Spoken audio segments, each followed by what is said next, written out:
ఆర్థిక వ్యవస్థ బలోపేతమవుతుంది, తెలంగాణ నిరుద్యోగ యువకులకు ఉద్యోగ ఉపాధి అవకాశాలు వస్తాయి, ఈ ప్రాంతానికి పరిశ్రమలు వస్తాయి, ఈ ప్రాంతంలో వ్యవసాయం లాభసాటిగా మారుతుందని 4 కోట్ల తెలంగాణ ప్రజలు విశ్వసిస్తున్నారు. ఆ దిశగా నిరంతరం పనిచేస్తాం అధ్యక్ష.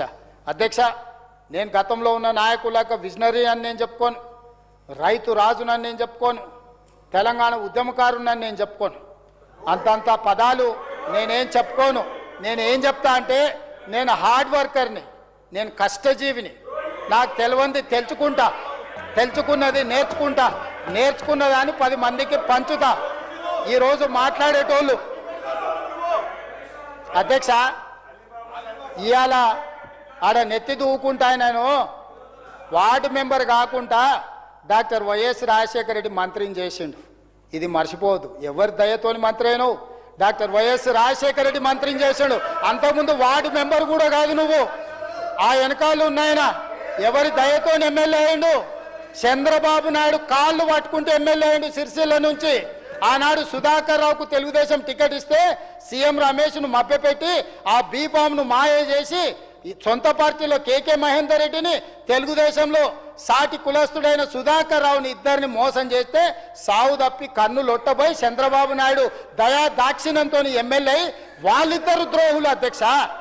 నేను సొంతంగా జడ్పీటీసీ గెలిచిన, నేను సొంతంగా ఎమ్మెల్సీ గెలిచిన అధ్యక్ష.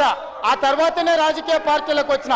నేను స్వశక్తి పాలమూరు బిడ్డను, తట్ట పని పార పని మట్టి పని చేసి ప్రజల నుంచి ఎన్నిక వచ్చినని నాకు నీకు పోలికే ఉంది, పొంతనే ఉంది. నా కాలి గోటికి కూడా సరిపోరు మీరు. మీ జీవిత కాలం ఊడిగం చేసిన పనికిరారు మా పాలమూరు జిల్లాకు. మీ నాయకుడిని నేను భుజాల మీద పోసి ఎంపీకి గెలిపించిన ఆయన పొత్తులో భాగంగా సిగ్గులేని మాటలు మాట్లాడతారు. కృతజ్ఞత అనేది ఒక పదం ఉంటుంది అధ్యక్ష. మానవ జన్మ ఎత్తినోడికి ఎవరికైనా కృతజ్ఞత అనే ఒక పదం ఉంటుంది. వాళ్ళ జాతిలోనే ఆ పదం లేదు అధ్యక్ష. 2009 ఎన్నికల్లో నేను ఎంబడి ఉండి తిప్పి పొత్తులో భాగంగా, పొత్తు ధర్మంలో భాగంగా చంద్రశేఖరరావు గారిని ఎంపీగా మేం గెలిపించినాం అధ్యక్ష. పాలమూరు బిడ్డలము.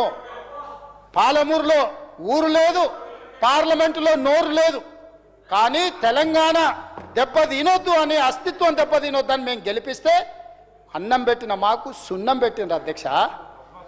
మాకు చూరాల కానీ, లేకపోతే సుంకేష్ల కానీ, లేకపోతే పాలమూరు రంగారెడ్డి ఎత్తిపోతలు కానీ, కల్వకుర్తి కానీ, భీమా కానీ, నెట్టంపాడు కానీ ఏ ప్రాజెక్ట్ అయినా 10 ఏళ్లలో పూర్తి చేసిండ్రు అధ్యక్ష. ఇంతకంటే దుర్మార్గం ఉంటుందా? టెండర్లు పిలవాలి, కాంట్రాక్టులు ఇవ్వాలి, కమిషన్లు కొట్టాలి, బామార్దులు పంచుకోవాలి. ఇదేనా అధ్యక్ష? ఇదా వీళ్ళు చేసింది? దీని నిర్వాహకానికి మళ్ళీ గొప్పగా వచ్చి మాట్లాడతారు, అడ్డమాట మాట్లాడతారు. మీరు ఎంత అడ్డం మాట్లాడితే అన్ని పడతాయి. మర్యాదగా ఉంటే సాఫీగా సాగుద్ది. మర్యాదగా ఉండేది నేర్చుకుని బరాబర్ అయితే ఓ బరాబర్ అన్నందుకే అధ్యక్ష బరాబర్ అన్నందుకే తొక్కుకుంటా నెత్తి మీద కాలు పెట్టి తొక్కి ఇక్కడికి వచ్చిన అధ్యక్ష. అల్లా తప్పగా రాలే, అడుక్కొని రాలే, కాలు పట్టుకొని రాలే, నెత్తి మీద కాలు పెట్టి తొక్కి ఇక్కడికి వచ్చిన అధ్యక్ష. బరాబర్ మళ్ళా చూసుకుందాం. 29లో తొక్కకపోతే చూడండి, 29 మొత్తం కలిసి రండి, మొత్తం కట్టగట్టుకొని రండి. 29లో కూడా తొక్కకపోతే చూడు. ఇదేనా సవాల్ రాసి పెట్టుకోండి. ఇదేనా సవాల్ రాసి పెట్టుకోండి. ఎట్లా గెలుస్తారో నేను చెప్తా. అయ్యా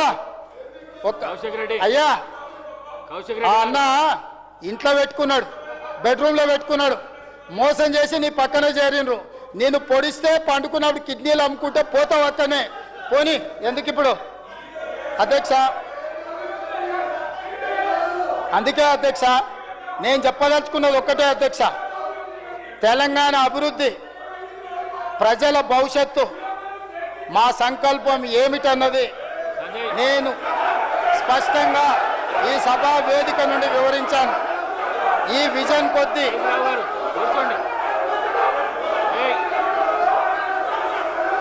కూర్చోండి. హరీష్ రావు గారు కూర్చోండి. కౌశిక్ రెడ్డి గారు. ఏందులే అధ్యక్ష తెలంగాణ అభివృద్ధి, ప్రజల భవిష్యత్తు పట్ల మా సంకల్పం ఏమిటన్నది నేను స్పష్టంగా ఈ సభా వేదిక నుండి వివరించాను. ఈ విజన్ కొద్ది మందికి పాయిజన్గా మారి బాధ పెట్టవచ్చు. వాళ్ళ మానసిక పరిస్థితిని మరింత విషపూరితం చేయొచ్చు. అధికారం పోయిందన్న బాధ, వారసత్వంగా వస్తుందనుకున్న ముఖ్యమంత్రి పదవి దక్కకపోవడం వల్ల కొద్ది మందికి ఈ విజన్ రుచించకపోవచ్చు. ప్రతిపక్షం అధికార పక్షాన్ని విమర్శించడం సహజం, కానీ వాళ్ళ విమర్శల పరిధి దాటి విషం కక్కుతున్నారు. తెలంగాణ ప్రజల కోసం వాళ్ళు కక్కే విషాన్ని నేను శివుడి లెక్క కంఠంలో దాచుకునే శక్తి నాకు, మా మంత్రివర్గ సహచరులకు ఉంది. కాబట్టే ఇబ్బంది ఏమీ లేదు. కుంగి కృషించి నశించే వారిని ఎవరు మాత్రం కాపాడగలరు? అటువంటి వారికి ఆరోగ్యశ్రీలో కూడా ఇప్పటికి వైద్యం లేదు. దాన్ని చేర్చి వాళ్ళకు ఆ వైద్యాన్ని అందించాల్సిందిగా వైద్య ఆరోగ్య శాఖ మంత్రి దామోదర్ రాజనరసింహ గారికి విజ్ఞప్తి చేస్తున్నా. అధ్యక్ష, గవర్నర్ ప్రసంగంపై ధన్యవాదాలు తెలిపే తీర్మానంపై నిన్న సిరిసిల్ల ఎమ్మెల్యే గారు మాట్లాడుతూ కొన్ని విమర్శలు చేశారు. వాటిని చూసిన తర్వాత నాకు ఒక విషయం అర్థమైంది. వారి తండ్రి గారు ఆయనకు మాటలు, మూటలు, మాయ మాటలు, ఈ 3 విషయాలనే తారక మంత్రంగా నేర్పినట్టు ఉన్నారు. ఇచ్చిన హామీల విషయంలో ప్రజల్ని మోసం చేయడంలో డబుల్ త్రిబుల్ పిహెచ్డీలు చేసిన వీళ్ళు మా గురించి మాట్లాడే నైతిక అర్హత లేదు. అధ్యక్ష, వెనకటికి ఒక ఆయన అప్పులు ఎందుకు మిగిలాయరా అంటే ఎగ్గొట్టడం చేతగాక మిగిలిపోయినాయని. వాళ్ళు ఎగ్గొట్టిన అప్పులను ఈరోజు కట్టడానికే ఈరోజు మా పరిస్థితి ఈ పరిస్థితికి వచ్చింది.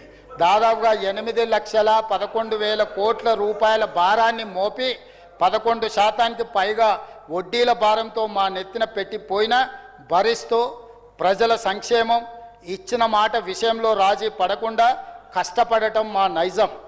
సుట్టమై వచ్చి దయ్యమై పట్టిండంటే వెనకటికి ఎవడు? అధ్యక్ష, సుట్టమై వస్తే దయ్యమై పట్టిండంట.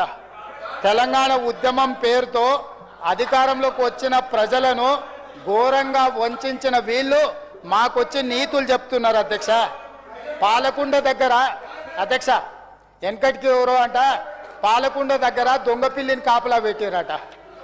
పాలకుండ దగ్గర దొంగపిల్లిని కాపలా పెడితే పాలు కుండలు ఉంటాయి. అధ్యక్ష, వీళ్ళకు కూడా తెలంగాణ రాగానే అధికారాన్ని అప్పచెప్తే 10 సంవత్సరాలు తెలంగాణ మొత్తం దోసుకొని పంచుకొని తిని ఈరోజు తిన్నదరగకు వచ్చి ఇక్కడ లొలి పెడుతున్నారు. అధ్యక్ష, అందుకే అధ్యక్ష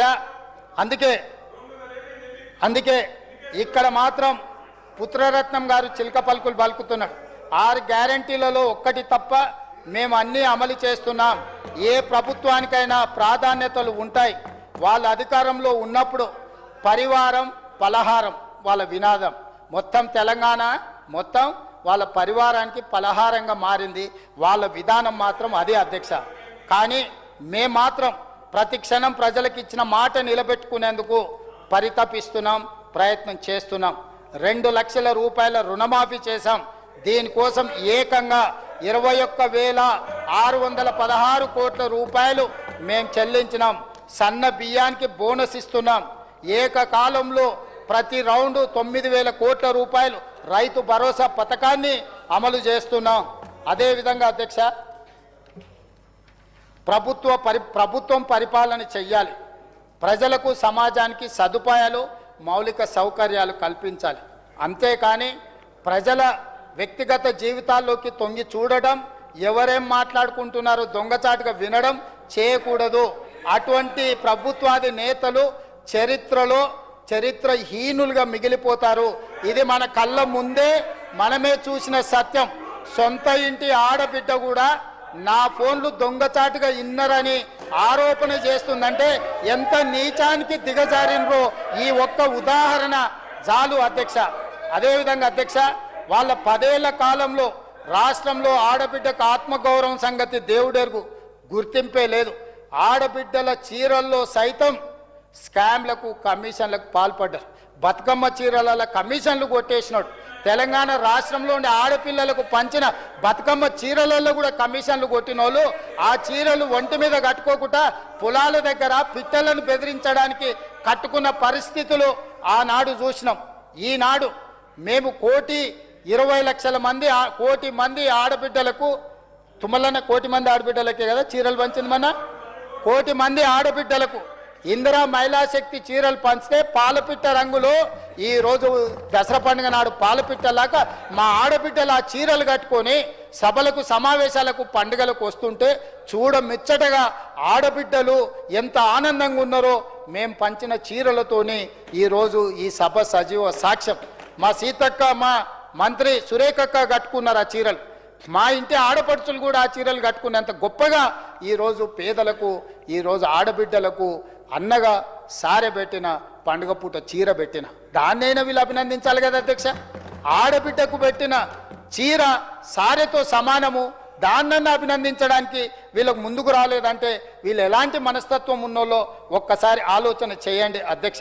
అదేవిధంగా 10 ఏళ్ల కాలంలో ఎక్కడైనా ఆడబిడ్డలు వ్యాపారాలలో వ్యవహారాలలో పరిపాలనలో కనిపించారా? ఇప్పుడు ఆడబిడ్డలు మగవాళ్ళతో సమానంగా అన్నింటా పోటీ పడుతున్నారు. మేము ప్రోత్సహిస్తున్నాం. మా దృష్టిలో వాళ్ళ దృష్టిలో ఆడబిడ్డలంటే వంటింటి కుందేళ్ళు. అందుకే పిల్లలను నా కోసం కన్నావా అని ఆయన గారు అవహేళన చేసిండు. ఇవాళ పిల్లలను కనండి, అధికంగా కనండి, బోనస్లు ఇస్తాము, ఆర్థిక సహాయాన్ని అందిస్తామని మేము